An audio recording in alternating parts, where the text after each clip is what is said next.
New book. I'm so excited. We are starting one of my favorites, Bud, Not Buddy. Get ready for a treat. Chapter 1. Here we go again. We were all standing in line waiting for breakfast when one of the caseworkers came in and tapped down the line. Uh-oh. This meant bad news. Either they'd found a foster home for somebody or somebody was about to get paddled.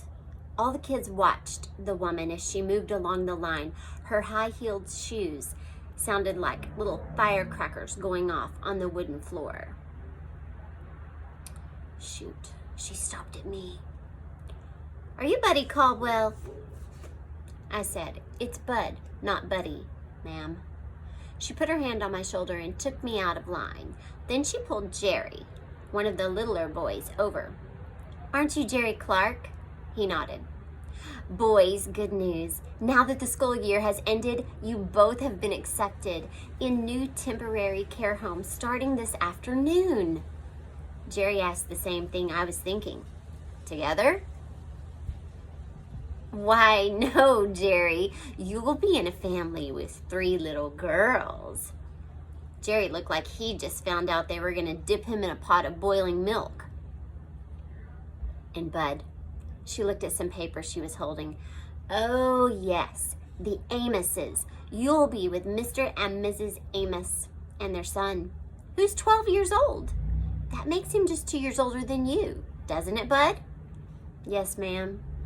She said, "I'm sure you'll both be very happy." Me and Jerry looked at each other. The woman said, "Now, boys, no need to look so glum. I know you don't understand what it means, but there's a depression going on all over this country. People can't find jobs, and these are very, very difficult times for everybody.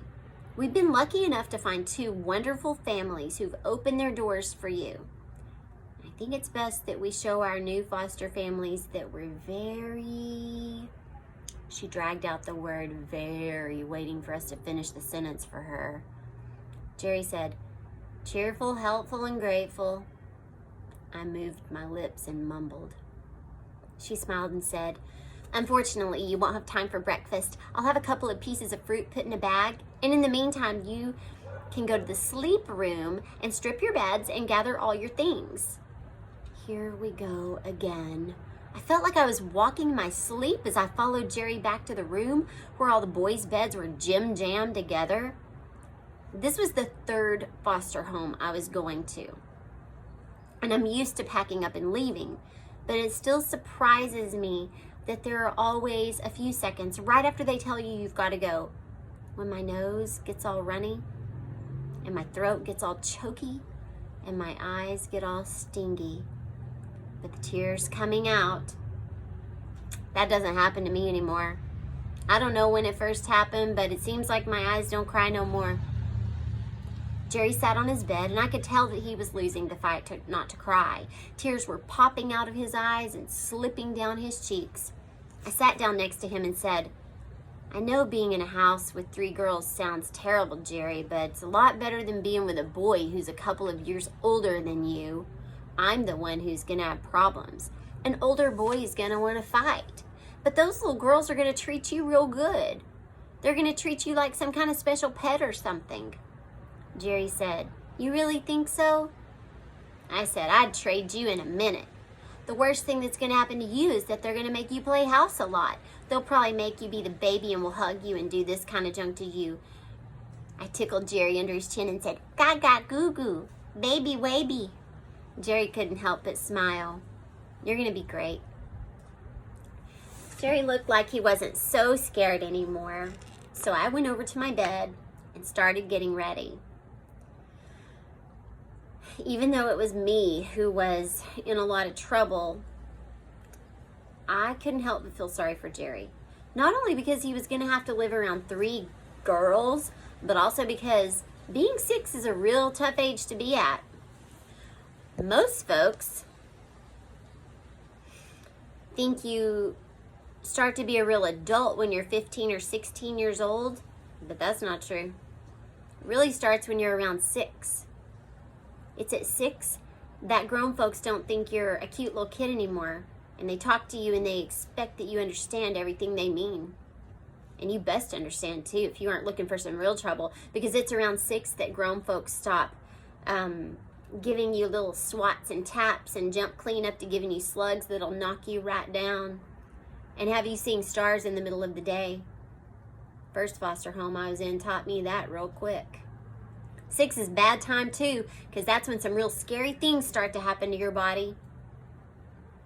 It's around then that your teeth start coming loose in your mouth.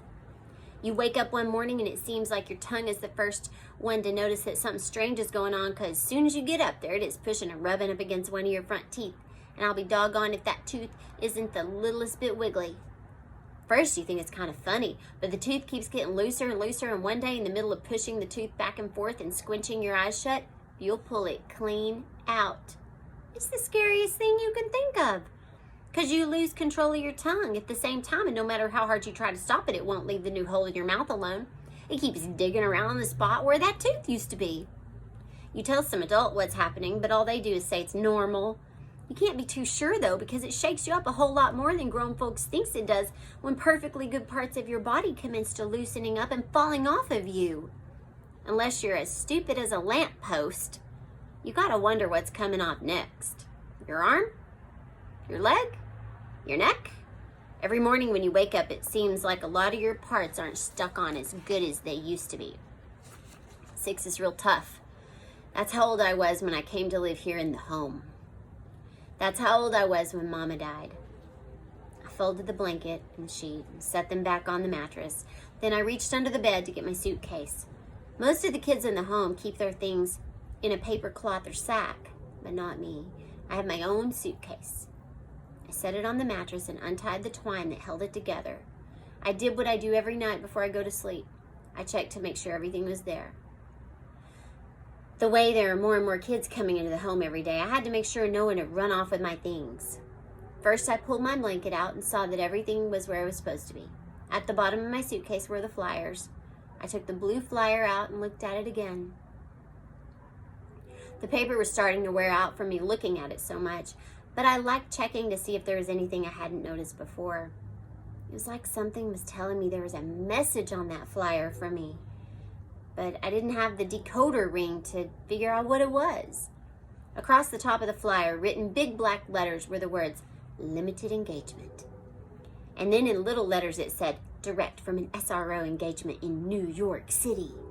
And underneath that in big letters it said, "Herman E. Calloway and the Dusky Devastators of the Depression." Those 6 exclamation points after depression made it seem like this was the most important news anyone could think of. Seems like you'd have to be really great to deserve all those exclamation marks after your name like that. Next, the paper said, "Masters of the New Jazz." And then in the middle of the flyer was a blurry picture of the man I have a real good suspicion about. I've never met him, but I have a pretty good feeling that this guy must be my father. In the picture, he's standing next to a giant fiddle that's taller than him. It looks like it's real heavy because he's leaning up against it and trying to hold it. And he looks like he's been doing this for a long time, and he must be tired because he has a droopy, dreamy look on his face. There are 2 men beside him, one playing drums and the other one blowing a horn. It wasn't hard to see what the guy who must be my father was like just by looking at this picture. You could tell he was real quiet, real friendly, and a smart man. He had one of those kind of faces. Underneath the picture, someone had writ in black fountain pen, "One night only, Flint, Michigan, at the luxurious 50 grand on Saturday, June 16th, 1932. I remember Mama bringing this flyer with her when she came in from working one day. I remember because she got very upset when she put it on the supper table and kept looking at it and picking it up and putting it back down and moving it around. I was only 6 then, and I couldn't understand why this got her so upset. She kept 4 others that were a lot like it in her dressing table. But this flyer really got her jumpy. The only difference I could see between the blue one and the others is that it didn't say anything about Flint on them. I remember this blue one too because it wasn't too long after that she brought it home that I knocked on Mama's bedroom door, and then I found her. I put the blue flyer back in the suitcase with the 4 older ones and put everything back in its place. I went over to the big chest of drawers and took my other set of clothes out and put them in the suitcase too.